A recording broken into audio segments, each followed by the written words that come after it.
guys, we're back here.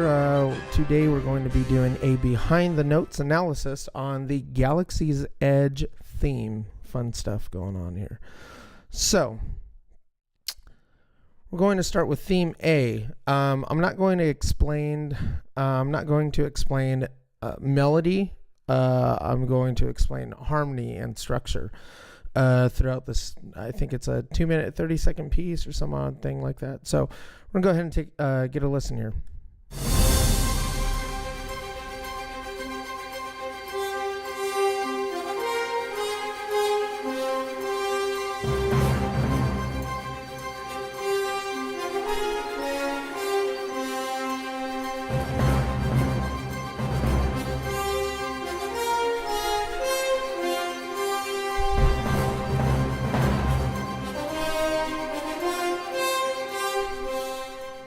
All right. So one thing I notice about this theme is it seems like it's in C minor, but then it borrows things from the Phrygian mode. One could almost argue that this is in C Phrygian, but I believe it isn't.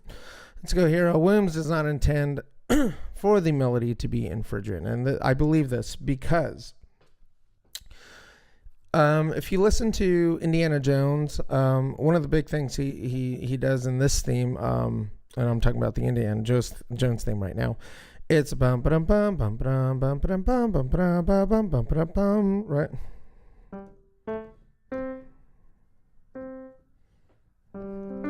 Well, I don't know. Dun, dun, dun, dun.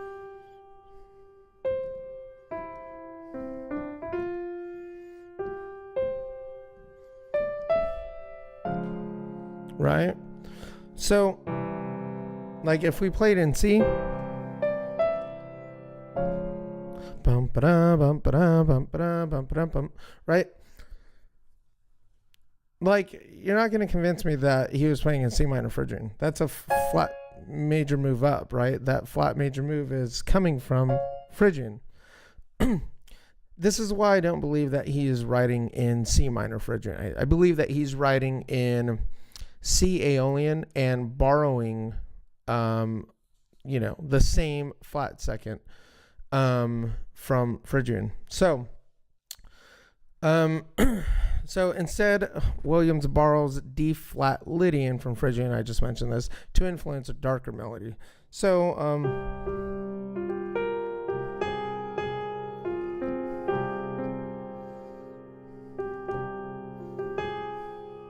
dun, dun, dun, dun, dun, dun, dun.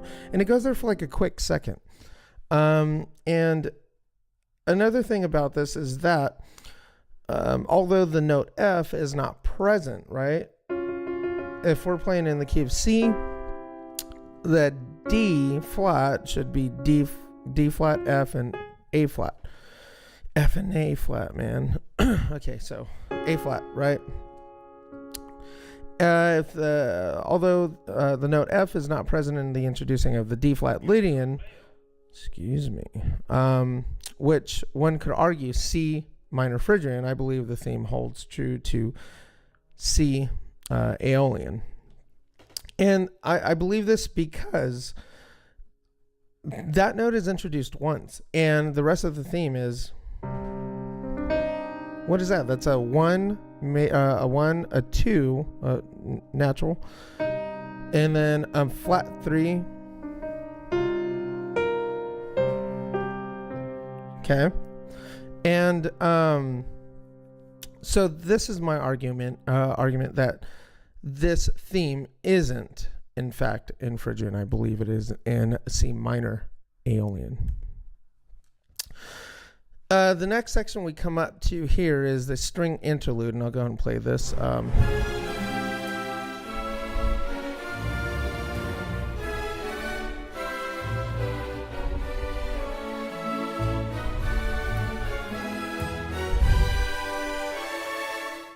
All right, there's a lot going on there.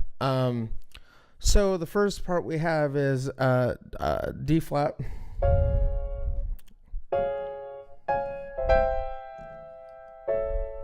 Right? Oops.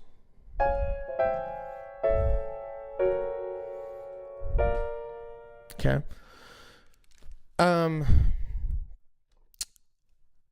Yeah, Williams is a genius when it comes to pivot tones. There's one note, pitch, or tone that all these chords have in common, and I want to see if you can guess it. So if you can guess it, leave it in the comment. Don't skip ahead. Leave it in the comment right now. Okay, I'm moving on. So C. The note C is the absolute during this complex modal structure of harmony. I believe this for a couple different reasons. I'll go ahead and explain. So although one can certainly argue that C couldn't possibly be the absolute, and what I mean by absolute, I mean it as in a pedal tone, or it's stable, it's constant, right? This is always going to be center to everything else, right? And this is the classic Star Wars sound. When you got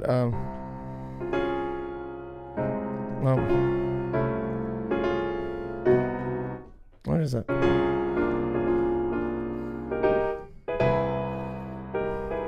Right? It's that sound, and there's always one absolute, what I would call the tone center. Or absolute's cool. I can and I will prove that C is the absolute, and that all modal harmony used in the string section that we just heard is built off of the note C. So let's go back to the first section of the string interlude Williams uses. It's D flat, C, A sus flat 4, and I say A sus flat 4, and you might think this is a far stretch here, but I can show you exactly why it has to be A sus flat 4, right? A suspended chord using a flat 4, and specifically not A major. It's not A major. It can't be, because if C is our absolute, right, and we play A over that, we have A. If let's say it's a A sharp, or I'm sorry, an A major chord, A, C sharp, E. That doesn't make any sense, because C is our tonal center. That's our absolute. You can't have two C's in one chord. This has to be A sus flat 4. So this is actually D flat, and I'll explain where that comes later. So D flat, C, A sus flat 4, G flat, not F sharp, and B flat.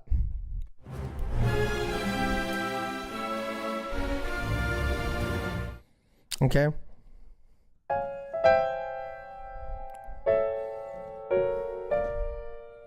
All right.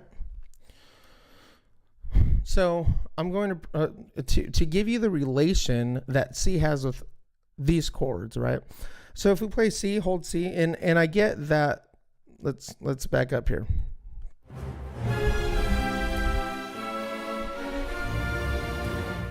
Right? When it holds on B, that B flat, I don't know the exact run that he's doing, but it, right? So that's actually a flat 6 over that B, and I've said this a lot of times in my how I write like John Williams videos, is that a technique Williams uses is not every time, but most of the time, and it's pretty common with him, but over a major chord, you can use melodic. I'm sorry, no, you can. Well, it's a mode from the melodic minor group called Mixolydian flat 6, or you can borrow it from harmonic major. Okay, so and both of those have a flat 6, and also Phrygian major out of the harmonic minor scale. So I don't know which one he's using. I would guess it's just it's the Mixolydian flat 6. So let's go ahead and take a listen to that one more time. Oh, guess not. Right. So in D flat, right? If we're holding C as our absolute, what does C become? C becomes our major 7th. Okay. C. Our next chord is C, right? C is the tonic. A sus, what does our C become? right? It becomes our minor third. And this is where I was explaining that I was going to go into the Phrygian flat 4, is because you can't have two C's in one scale. So this has to be C, right? Oh, no, I'm sorry. That's A, B flat, C, right? D flat.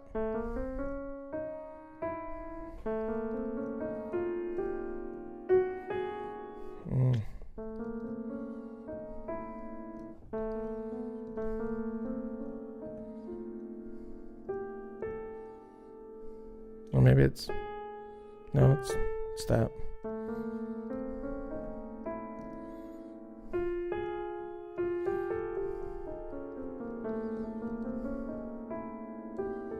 I don't know. It's something like that. Who cares? But that is ASUS flat 4, Phrygian flat 4. And that makes C, in relation to that chord, it makes it a minor third. Okay, the next chord is a G flat, and I specifically say not F sharp, because if it were an F sharp, that just doesn't exist. There's a certain method of theory that, you know, that makes sense, where it's an absolute, and I promise it's not an F sharp, it's a G flat, right? Because most people, that's in C Lydian, that's an F sharp, but in C, right, in relation to this chord, it's a G flat. And because that's a G flat, its relation to C is a sharp 4, or an augmented fourth. And then final, our B flat is our major second, right? That's still C. Okay, and this string interlude isn't it doesn't constantly have C in your face, like, you know, bum bum ba bum ba bum ba.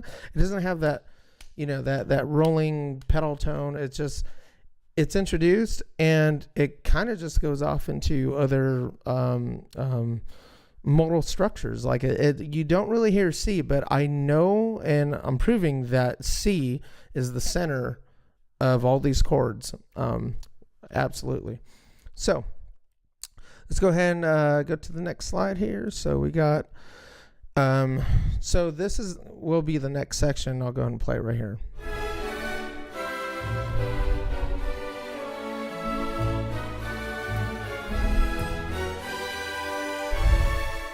Right.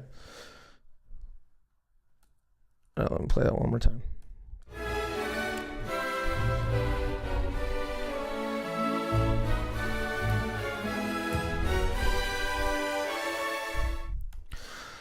And in relationship to C, I'll go over these quickly. E over B, right? E to relationship in to C, just ignore the slash. I'm just writing that because that's the full chord. E in relationship to C is a major third, which makes C a minor 6, right? D in relationship to C is a major second, which makes this a minor 7th. C is a tonic. G is perfect fourth away is C. G flat, it's augmented fourth. We just did that. And then G, perfect fourth, we just did that. A, right? A, here we go again with this A. This A, Phrygian flat 4 makes C a minor third, because A is a major 6th away. C has to be a minor third. Going to A, still minor third. B, so B over F sharp, right? We're looking only at B. B is a flat 7th, which makes, B is a major 7th, which makes C a minor 2nd.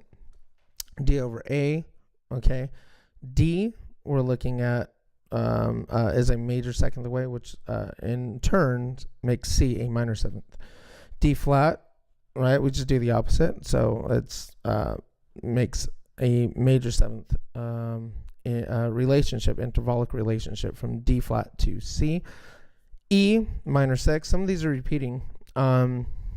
G flat, augmented fourth, G, perfect fourth, and A over E, right? We're looking at A because that's our chord. It's a minor third away.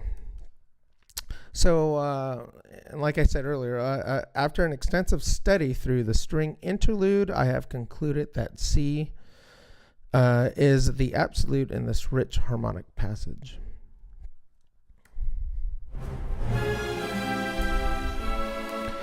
So along with very complex writing of harmony, the string interlude, it adds a familiar sound that Star Wars fans, I believe, will connect easily with.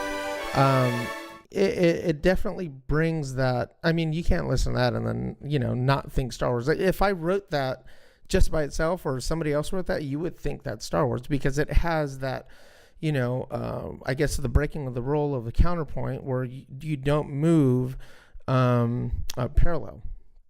That's exactly what's going on. Oops. Right? That's all parallel movement. And, I think that Williams did use this passage to bring familiarity to the Star Wars family theme, right? Although it's not really in... Like this is the theme for the park. Right, the Galaxy's Edge. It's a beautiful theme, and I think if you were to listen to this just by itself, like maybe without the string, I think the string interlude is very kind of the staple for this song because I think without it, like you just have it's a nice melody. But it doesn't ring Star Wars to me. Like it's still Star Wars, but it just doesn't ring Star Wars to me. And then when I hear this, I go, "Oh, this is Star Wars, right?" I mean, because it's just the way that the strings and the progression moves in that parallel sound is very Star Wars-ish. And so I believe that his intent was to structure this progression back to C. Which was introduced in theme A, which is the root of this chord, or the root of the song. And we'll see later that this song actually revolves around two individual I guess tonics, right? Because this song just doesn't start and end in C. It actually starts and ends in D. All right, guys, that's going to conclude this episode of Behind the Notes. Be sure to stay tuned for part 2 of this series. If you'd like to see more footage like this, then hit that subscribe button. Have a great week. Stay positive. Stay creative.